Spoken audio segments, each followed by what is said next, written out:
So here we are at AfriTech in Paris, France. Would you like to introduce yourself? Hi, I'm Philip Kirakofe. I'm the co-founder and CEO of Startup Bootcamp AfriTech. And yeah, excited to be here chatting about entrepreneurship in Africa, high-tech startups, scaling, challenges, frontier markets, and whatever else happens to pop up. In case we were to turn this into a 60-second YouTube short, what's the most important thing you've learned being a veteran of the dot-com era in the 90s, the early India VC scene, and now you're in Africa? What's the one lesson that you've learned? Oh, well, Most important one. Sure. Or top three. It's a lot of throwing a lot of different. So improvise, adapt, and overcome, I think, would be the Air Force or the military background. But no, I think it's a pretty applicable thing.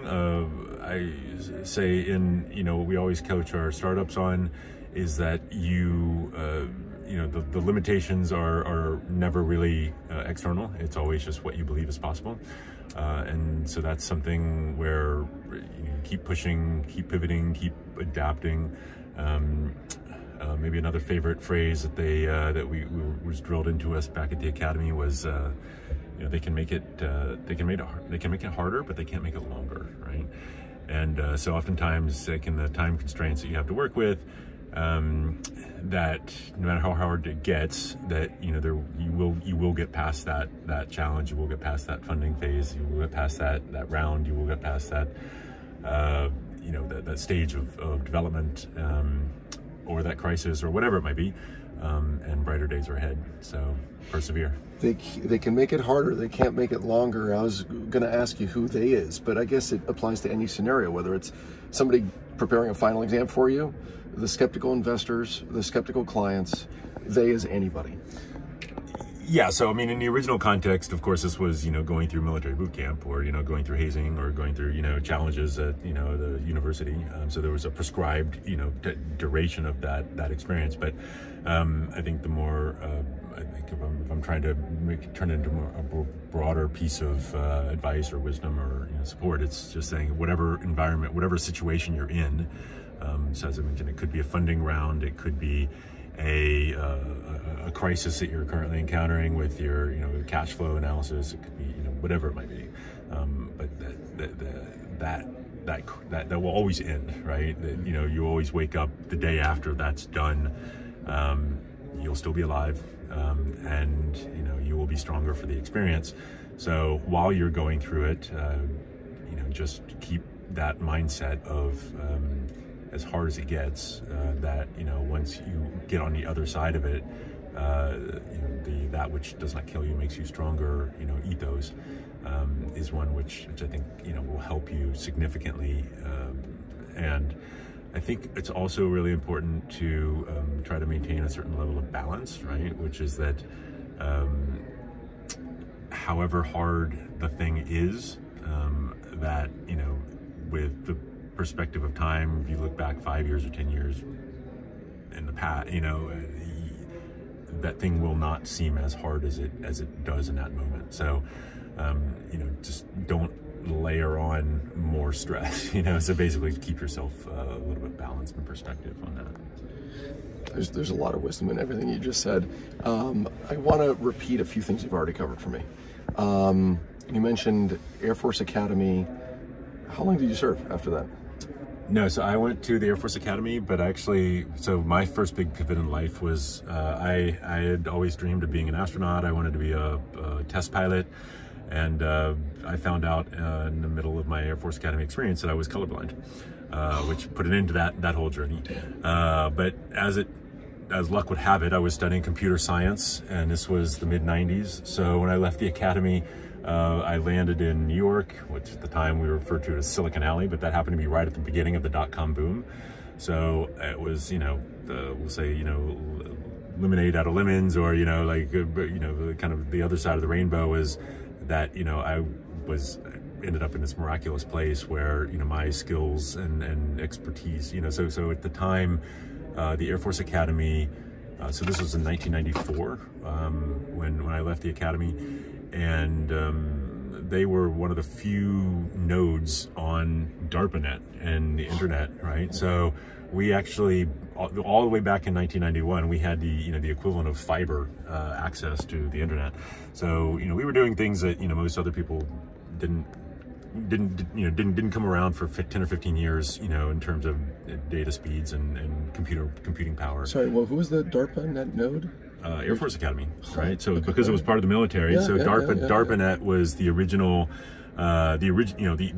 Before there was an internet, it was a military research project, and Air Force Academy was one of the original nodes that was part of that research process. Cool. So so we had access to stuff that one of the very first, before there was MP3s, before there was digital music, there was WAV files, and so. Did it cross your mind that there's going to be an everything store? Did it cross your mind that this is going to be the way everybody communicates instantaneously? So funny enough, my very first startup in 1995 was an online grocery business. And this was after having left the academy, but the average consumers at that time were accessing the internet on 14.4 modems or 28.8, dial-up modems. Ding ding ding ding sound. That's right, yeah. Right. That's the sound. That's the sound. Yes, exactly. So we're taking it way back. Yes. So to do an online grocery business in 1995, or 19, that was, and funny enough, that was actually the same year that the first web browser came out. So my first startup was actually a pre-web startup, right? Pre-web internet startup. So it was a question of right idea, too early? Look, I am still skeptical 20 years later about online grocery as a business model. As a consumer, I love it, but I've seen many huge billions of dollars have been sunk into online grocery. I would never do an online grocery business myself. I wouldn't start that. I think it's a really challenging startup offer. But sorry, do we have some version of that? Didn't Amazon buy Whole Foods? Isn't that online grocery, or am I missing something? Oh no, there's plenty of them. I mean, look, Flipkart, is one of the most successful ones in India. There's, in every country. In South Africa where I live now, there's there's some really fantastic service providers that do it. And as a consumer, it's super. But as a profitable business, it's not the most profitable, you're saying? It's almost impossible to be profitable in that business. I mean, from a speed of execution, from a, it's just automate, it's just not it doesn't jive, but there's so many other much more interesting startup initiatives. So, but all this to say that, having been through the ringer and done a lot of startups, and been on the VC side, invested in a lot of startups, by US standards, most people probably consider me a dinosaur. But thankfully I got to Africa, and here they have a different term for it called elders, and it's a sign of a little bit more respect.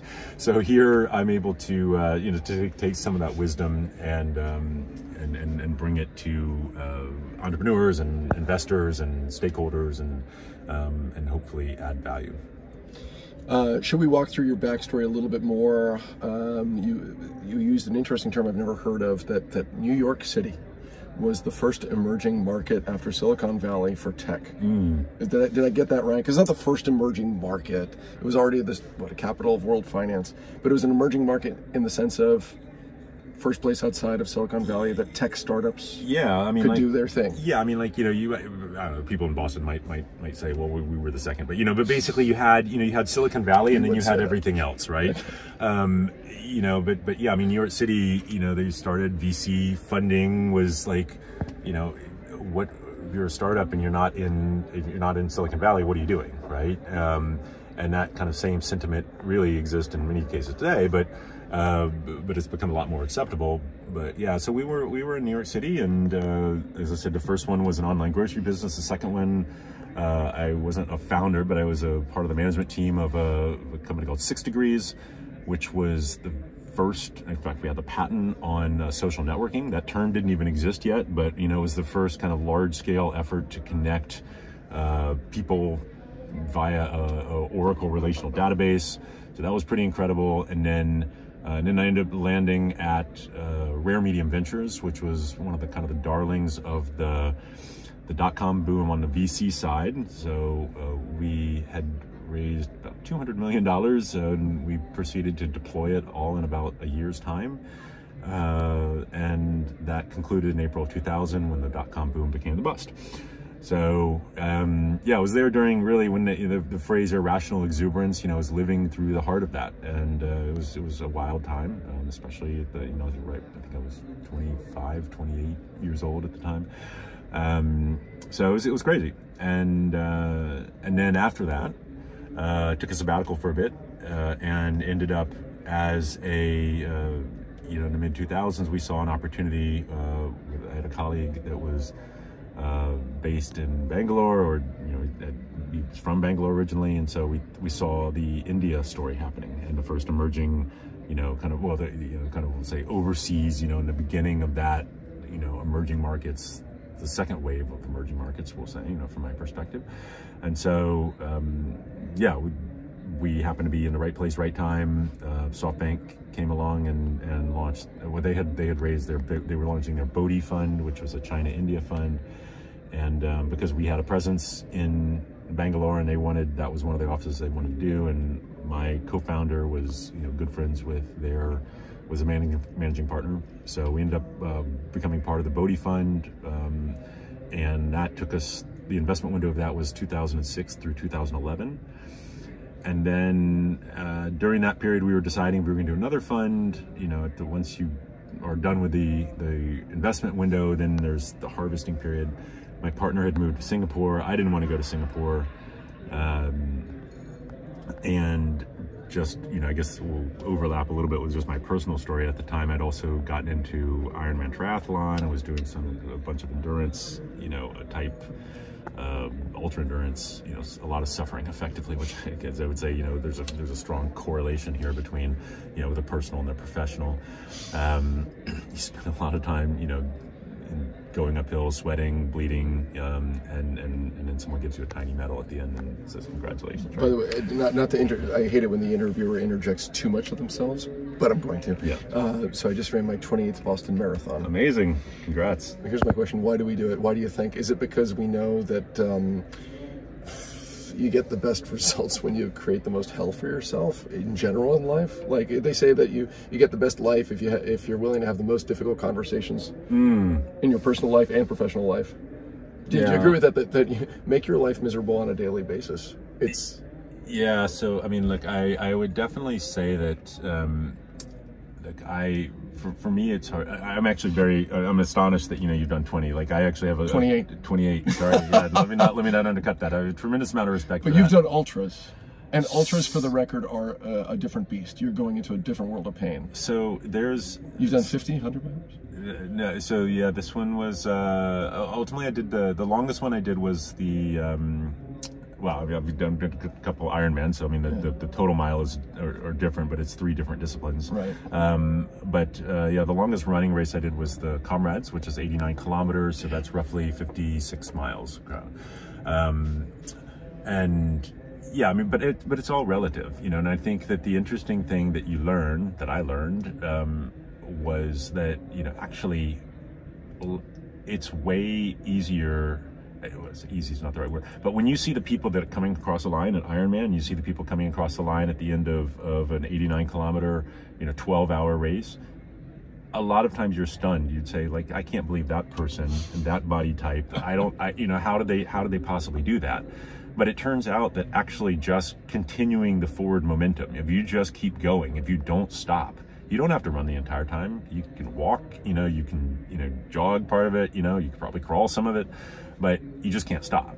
And so the mental discipline of it is way more important than the physical fitness part. Yes. Right? Yes. Now, it doesn't mean you can't train. It doesn't mean that, you can just roll out of bed one day with having done no preparation, but it really is the range of physical body types that can complete ultra endurance marathons and ultra endurance events in general is way bigger than most people give themselves credit for, right? So most people give up before they've ever even taken the first step, whereas just watch the finish line of some of these incredible events and you will be stunned at the people that are finishing it. So you said it up front as one of limiting factor is mostly in your head. It's always in your head, right? Your mind gives up long before your body is going to give up, right? Yes.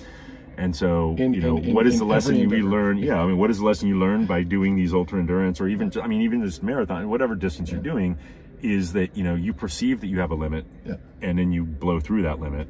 And if you continuously can override your body's or your mind's, excuses, then, what opens up is way more than you would have previously. Because I recently read Atomic Habits, and I find that book is pretty inspiring. And a lot of it is it's just 1%. He's like, you just make a 1% difference every day, and the compound effect of that is huge. It's unimaginable. Whether it's savings and investing or exercise or learning. All right, so this is excellent that we covered the value of your ultra endurance events. You took us to the point that you did this ultra endurance event in Africa. It's called Comrades. It's like a veterans. Is that what they call it? That it's not a communist event. No. So there was a tie back to the kind of historic like post World War I. There was some veterans that had been reunited, and they started it. But no, effectively, I mean, it's called the Ultimate Human Race, and it's been running since 1921.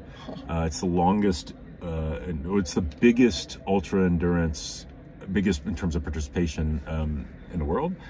And every year it runs between Durban and Pietermaritzburg. So one year it's Durban is a city on the coast, and Pietermaritzburg is in the mountains. So one year it'll be an up year, and the next year it's a down year. So they just swap back and forth. But I wanted to actually go back to your 28 Boston marathons, and there's actually I'll highlight an interesting difference between us in the sense that, like, I can't really imagine ever doing the same event twice. So the fact that you just keep doing this over and over and over again, I'm actually stunned by that. Like, that's really surprising me. So I'm constantly looking for a new or a different challenge. Like, doing the same one multiple times, I could never do that. The answer is that I want to hold the record. Okay.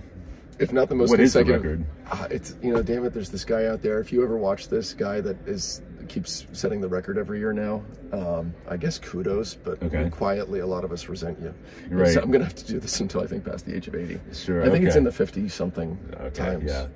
And I forget if it's consecutive or total, but the point is, my point in bringing it up was that we just win some credibility with you. And I might have lost it by underscoring doing that many of the same. No. I mean, that's what I'm saying. So it's a different, like I said, it's all of these things are different levels of mental. So for me, like, I would fail at the discipline of being able to repetitively do the same race, right? So that would be life. I mean, don't you get stuck of doing due diligence on a companies over and over? How many fintech due diligences have you done in your life? Well, so funny enough. So this actually ties into what we do now, which is we run a startup bootcamp accelerator program. So an accelerator, similar to Techstars, 500 startups, Y Combinator, it's a standard format, but in each cohort, we have 10 startups in our cohort. Each of them is different, so we are sector agnostic, so we've had fintech, insurtech, climate tech, digital health, logistics. So every time it's new.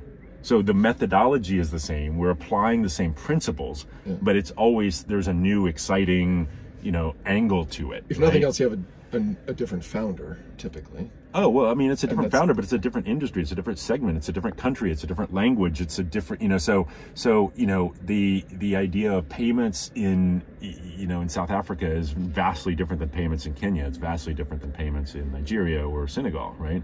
So, but we don't even, we're not even trying to just solve just payments. I mean, like I said, we've had 70 startup companies come through our programs over the last 7 years.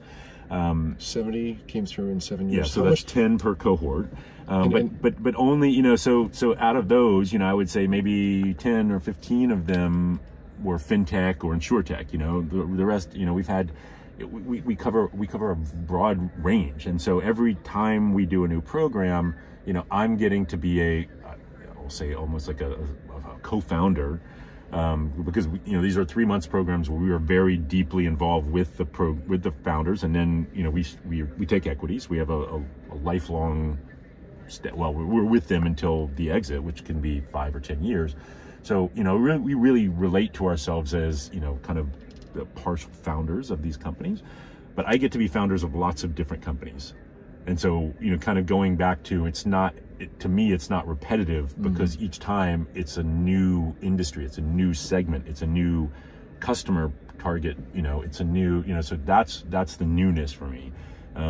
If I was just trying to coach fintech startups in one country like that, I would get bored. Yeah, okay. I couldn't do it. So that's why I'm saying I couldn't do 28 of the same race.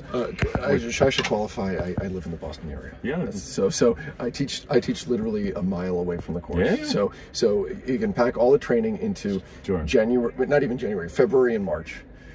Show up and do it in roughly 3 hours. Yep. Check the box. Forget about it. For about 10 months. Is there a corollary? I mean, you do find yourself routinizing. Do you find that you are able to now vet a company and do your thing in like 10% of the time that it used to take? Yeah. Are there economies of scale and time? Absolutely. Is that the term?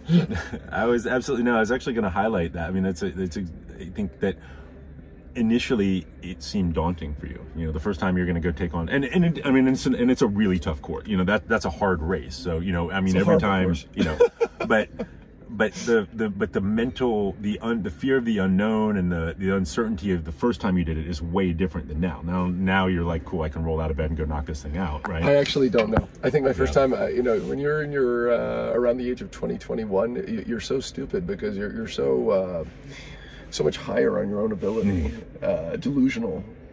And as you get older, I think you learn to respect. It's like a sailor learns maybe to respect the ocean more. Maybe a married man or married woman or married person of any gender identity learns to respect the foibles of living with another human for years, right? Do you think we gain wisdom? We actually learn to respect certain risks. Do you feel you're more risk averse? Let's tie it back to the topic, which is entrepreneurship and startups. Are you more respectful of risks? Were you more naively hyper optimistic? Yes, I mean, look, as a youth, I am married now, so, you know, I can actually, you know, bring my wife into this conversation, and she will oftentimes say that I have a very different risk profile than you used to. Well, and also different than her. Okay. But I debate that a lot because I say I think that the way that I don't believe that I take risks, right? I mean, I actually don't think I'm a high-risk person, right? That's already a hashtag or a quotable moment from this. Right. You don't think you take risks? Right. I don't think that I'm running an incubator. I don't think I'm more risky than the average person, right? Either in personal or, and this, you know, and I could go through a whole series of places that I've been. I mean, I used to be a disaster junkie. I went to Haiti after the 2010 earthquake. I went to, you know, in 2004 when the tsunami hit the Southeast Asia. And you go to do humanitarian? Yeah, I was going there to volunteer, to support, to scale, but I don't look at those as risky. Because I very deliberately, you know, assess the risk, right? And I feel like I take all the necessary precautions. So, you know, I'm not going into it just, you know, all caution to the wind, you know. Yeah. And I think in the same thing in the professional sense that, you know, working with startups or, you know, working with these things, it's like, we're not, you know, we're looking at the ones that have the greatest opportunity. We're looking at startups, we're looking at companies that are solving really big problems. And in my mind, it's like that's less risky than doing something that's, you know, routine or, you know. You want to compare it to my industry? How about working in what some people call medieval institutions? Universities. Is there a risk of spending years working for tenure publishing? It's very similar to marathon training. You're writing a lot of stuff that not many people will read, and you're doing it over and over again. And if you question too much what you're doing, you'll stop doing it. So is there a corollary? You're right that maybe some of us that stay safe, working in the same job or the same career or the same organization for years, might be doing something more risky by getting into a rut and never doing what you do, which is constantly learning about what's new. So, look, I mean, there's different personality types, and the world takes, and all of them are necessary, right? I mean, it's a team effort, right? But I think that in the context of maybe let me answer a slightly different question. But you know, we believe the whole principle of lean startup is, in this build, measure, learn cycles, right? Is that you take the absolute shortest path to getting some sort of feedback. And we oftentimes will contrast that with kind of the academic approach, which is you do a lot of research, you write stuff, you assess it, and then, then you publish it. And then at that point you start getting feedback, right? And so, but the same thing happens with business plans. I mean, people write these very elaborate business plans, and that's why, with our startups, we're like, you never write a business plan. You just go out and you just start experimenting, right?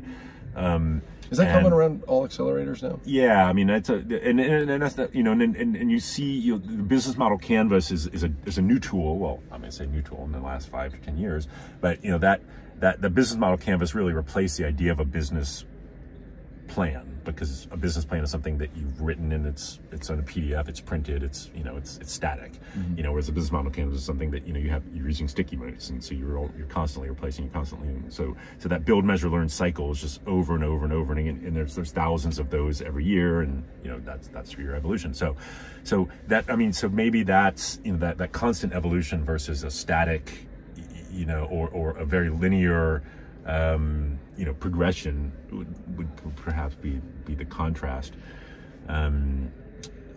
So yeah, I mean, I think the whole concept of risk assessment, in a physical sense, people can, look at it, but even if you look at the people that are climbing, and we were talking before about you mentioned the guy that climbed Mount Everest, or the climb that who climbed all 13 peaks that are 8,000 meters in altitude, or more, in roughly 6 months. Yeah, and and he would, and people like him, they don't necessarily believe that what they're doing is super risky. Right. He's done it enough that he knows. Yeah, he's a professional. Yeah. He's an expert. Alex Honnold, when he did Free Solo. Yeah, that was insane. It was insane. But he also, when you saw in the movie that they made about him, was so fantastic, because it really delved into he's up there with a toothbrush, scrubbing individual holds to assess. He was taking notes of every single handhold, his entire route. So he went over that route so many times that in his mind, it was a foregone conclusion. Now, of course, there's still some risk. Do you feel that way about your startups? But it's the preparation. Yeah, so it's the thing is, when you do the work, and I mean, when you train for a marathon, when anything, when you do the work, it's not the day of the event that is the test. Yeah. It's, can you put in 3 months, 6 months, 8 months, 10 months, in Alex Honnold's case, years he spent preparing for that, so that on the day of the thing, whereas everybody else is looking at it and saying that's incredibly risky, he was saying, I have mitigated as many possible risks as possible. I've narrowed this down to a 1% or whatever that might be. It strikes me that there's an analog from what I know of the career that you wanted. Supposedly astronaut training is exhaust every scenario, plan for it, right? It's not improvised. So it's that, but they, there's a reason that if you go back to when they chose, the original, Gemini astronauts, and the ones that were going, it's like they all chose test pilots, because they were people that had been in these super stressful situations and could remain calm. That you can block out everything that's not relevant to that moment and improvise. Like you said, improvise, adapt, overcome. But everything else that I don't need to be factoring in to make this decision, gets washed away. It gets, it's compartmentalized. Yeah. So yeah, I mean, I think in that sense, hopefully it's. Thanks for highlighting the dichotomy that there's exhaustive preparation, there's every scenario, every permutation thought through, and yet there's improvisation. There has to be, right? Yeah, I mean, Sun Tzu said, no battle plan or survives first contact with the enemy. And in the space, in the kind of internet space, we oftentimes say, no business model survives first contact with a customer, right? And that's why you don't write a business plan. Right? It's like you want to go and you have an assumption, you have an experiment, you learn from that, and you validate it or invalidate it, and then you create the next experiment, and off you go.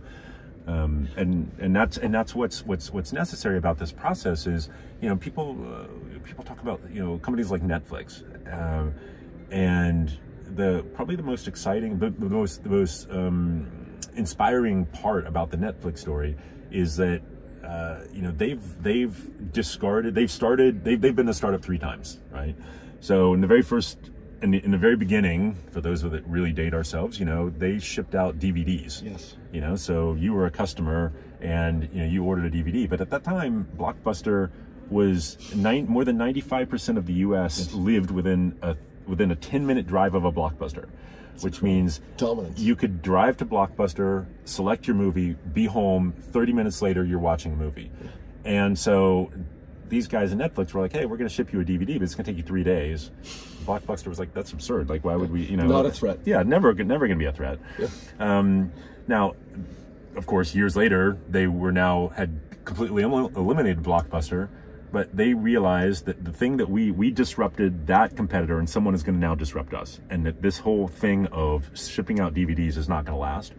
And that's why they started exploring high bandwidth streaming. Now, at the time, there weren't that many people that had big connections, so the consumer experience was pretty poor. A lot of, the caching, you couldn't do high HD, so the consumer experience wasn't great. But they knew that if they didn't disrupt themselves, someone else was going to disrupt them.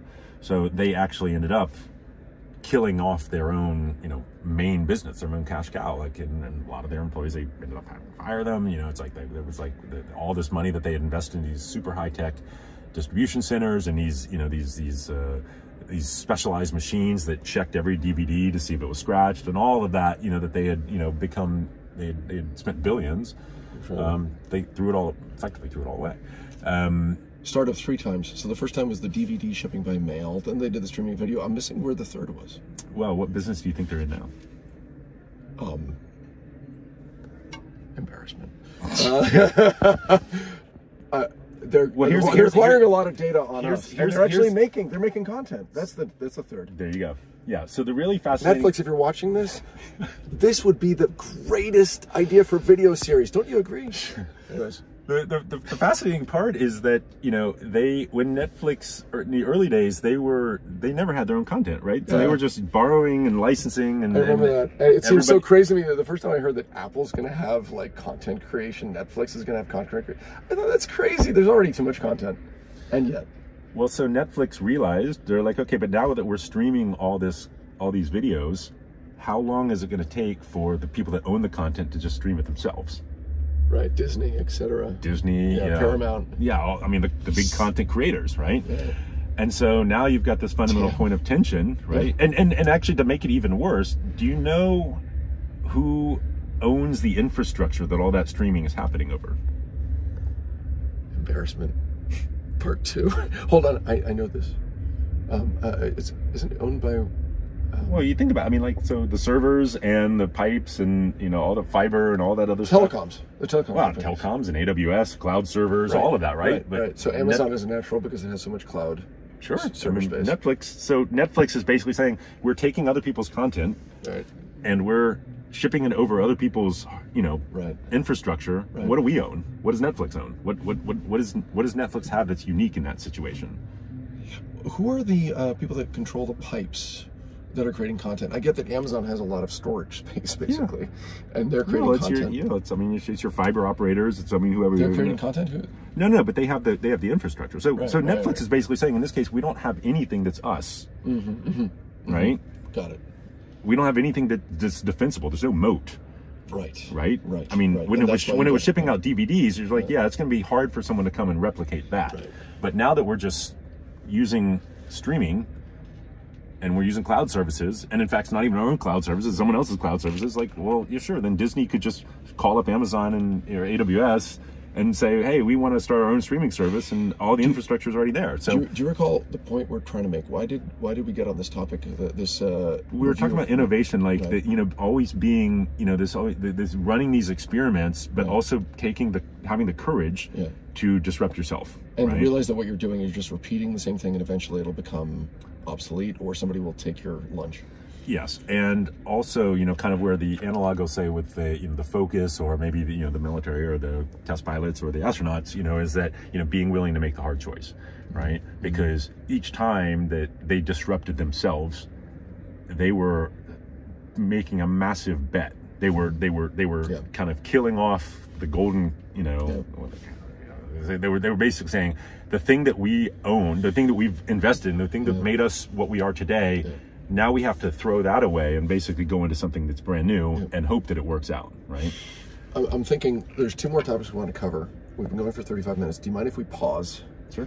Okay, and so we round off this part 1 with Philip. What are you most proud of right now in life and work? Well, if I'm limited, so if it's life, I have 2 beautiful daughters, and they're 2-year-old and 5-year-old. And I think that one of the proudest experiences is that, our North Star, my wife and I, when we decided to have kids, which in and of itself is a whole conversation around, because it was not a foregone conclusion. But, is that, the North Star was we want to raise global citizens. And, and thus far we're doing a pretty good job of that.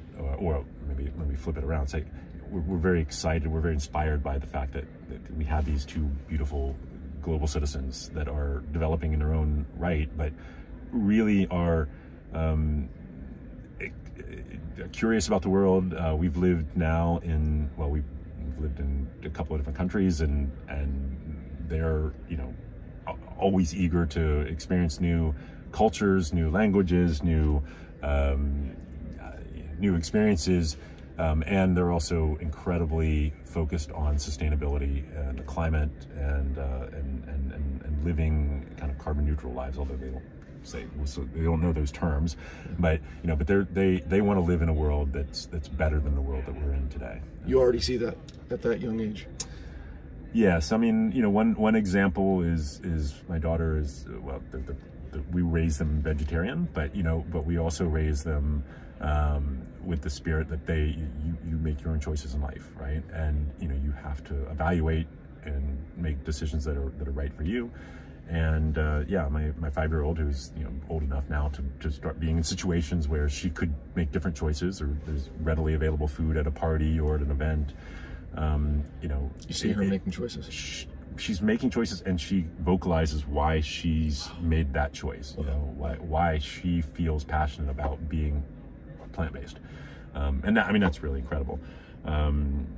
Okay, so we got the professional, the personal life.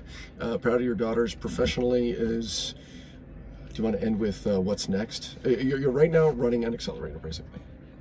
And to tease the next part, you co-founded your current accelerator with Zachariah George? That's right, yeah. So Zach George and I launched the first corporate-backed accelerator program on the African continent called Startup Bootcamp. Actually the very first one was called Tech Lab Africa in 2015. In 2016, we did another one with Alan Gray Foundation, and in 2017, we launched Startup Bootcamp, which we've been running since then successfully. Zach went on to kind of the next leg of the relay race. The accelerator is really like the first leg. The next leg is earlier stage follow-on funding rounds, and so Zach went on to launch or co-found Launch Africa with Junaid. And full disclosure, I'm also a small part of that. Zach continued to be a small part, or well, say a meaningful part, but like a part-time contributor to Startup Bootcamp and all of the founders that have come through all of our programs, even subsequent to Launch Africa. But yeah, we'll get into the Launch Africa story. But yes, I would say at the moment, probably the greatest source of pride is having created a platform that is, accelerated 70 African startups. On an annual basis, we impact about 250 startups. So there's the 10 that are in our program. There's about 250 that we sit face to face with over the course of the year. And yes, when we talk about, kind of our big, hairy, audacious goal and our moonshot project for the next 10 years, it's to take that and move that into 15,000 startups.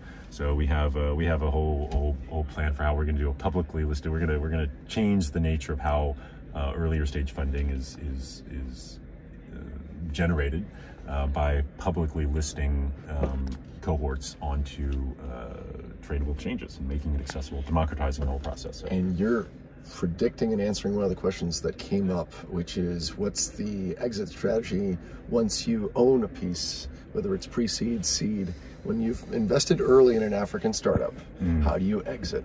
Yeah. And so thanks for answering it. You're already thinking about how to change the whole ecosystem. Yeah. Yes. I mean, we think it needs to be fundamentally disrupted in the same way that Netflix did to, home entertainment. We will fundamentally rewrite how that's run, and it's already being run at a limited stage right now. The first examples of this were done in Amsterdam on a junior exchange called InExchange. So it started bootcamp 3 years ago, started listing the first vehicles, and there is daily trading activity today, so we can actually see that it's working. And now the next step for us is to do this for an African cohort. And once we've done it for one African cohort, then we think we can do it for hundreds.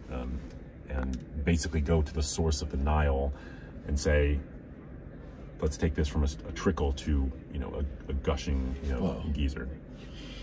Okay, and full disclosure, we're writing a case on Launch Africa, so that this is built on that. And I wonder if I should disclose that I'm thinking about investing, and the more I learn about it, the more it really seems like not a crazy idea. And so on that note, I think that's a good place to stop. Yeah, I will just maybe just highlight this thing that the fundamental challenge of exits. It's not just an African problem, but it's most acute in emerging markets, including so the probability that once you've chosen for all the things that are hard. First of all, you have to choose a founder, you have to choose an industry, you have to choose a startup, you have to choose a geography. All of those things, are consistent, wherever you invest in the world. But now add on top of that whole other layers, which is, no matter how successful that startup is, the exchange rate between dollars and their local currency could just fall out. Have nothing to do with your investment, right? You have political volatility. There's political volatility, currency volatility. Yes, there's global crises. There's it just goes on and on and on. So then you're adding orders of magnitude more complexity, and then at the end of all of that, you've got this on paper, you're winning. How do you liquidate? How do you actually get your money? You have to find someone else that's going to be in that relay race, that's going to take the baton and run with it. And right now there's painfully few people standing around the track waiting at the next leg, so you could be completely blowing out the competition and you get to the baton pass and there's just no one there, which means you just keep running, but now the fresh legs, in the other lanes are like, well, good luck, right? Well, the fascinating fundamental questions, by the way, for people who don't live in that world. Even one of the founders that got money in Africa that I talked to was like, she was asking, why do they need to see these returns? Why do they need to sell their shares? And I'm like, because the people that gave them the money to help you get off the ground need to exit. Somebody else, they need to sell to somebody else who is happy to take less risk, less reward. But that's how the money, that's where the money came from. That's just how early stage capitalism works. Is that how you would explain it to somebody? Yeah, I would explain a right concept. I would explain it slightly different way, which is that so if you think about this relay race, right? Each person in the relay race is a specialist at their particular leg of the race, right? So the person that runs the starting block is very different skill set than the person running the anchor leg, right? To the novice, we'd say, what? They're all just running a race. Like you're running around a track. Like what difference does it make? What's wrong with my business? Why do you want to sell your share? But I think is the other way to put their question. But the way that the whole system works, and the reason that Silicon Valley has become what it has become, is because the people that are good at making that initial investment in 3 to 4 years, they want to cash out so they can take their money and make 5 more bets into startups that were just like yours. And so when they don't have the option of recycling that capital. It's called recycling. If they don't get their exit, then they cannot fund the next set of startups. And when you can't fund the next set of startups, then that kills the whole system. So it's an ecosystem play. So when the founder is saying, hold on, but why does someone want to exit my startup? You're like, yeah, but it's not about your startup. It's about the stage of the startup. They're investing in a stage, not for the lifetime of the journey, right? And that's the critical part. So that it's that absence of recycled capital means that the investors, just like you were talking about, okay, you want to potentially invest in launch Africa. Okay, but that's a long lockup, right? And you're kind of using, salary, or you're using, you're kind of like whatever money you have, lying around in a couch. But, ideally, they're going to give you a big payout. And then you'd be like, cool, now I could go and invest in 3 more of those, right? But if you don't have that, then it's only whatever small amount of excess capital you have. And that's why at the source of the Nile right now, it's a trickle, because it's just people with their spare change. Source of the Nile, you mean places where there's money in the world? That's what you mean. I'm just saying that, when you look at... Source of the Nile is where the capital, where the money is. Well, it's where it all starts, right? So if you go, at where the Nile empties into, the ocean, or the Mississippi River empties into the ocean, it's massive. I mean, it's a huge volume of water. But if you follow it all the way back to the beginning where it comes out of the ground, it's a tiny trickle. And if that trickle continues to be a tiny trickle, then, the downstream players are all constrained. So when we talk about being at the source, we're saying if there's more investors, if there's more capital, if there's more support, then all of the founders that are there will get the support that they need in order to become bigger and grow faster. But if there's not capital, then that will just be a trickle, and it's a stream, and it never turns into the Nile or the Mississippi River for our American viewers, right? Okay, we're going to pause there. End of part 1 with Philip of Startup Bootcamp Africa. Is that good? Startup Bootcamp Africa? Is that... AfriTech, yes. AfriTech.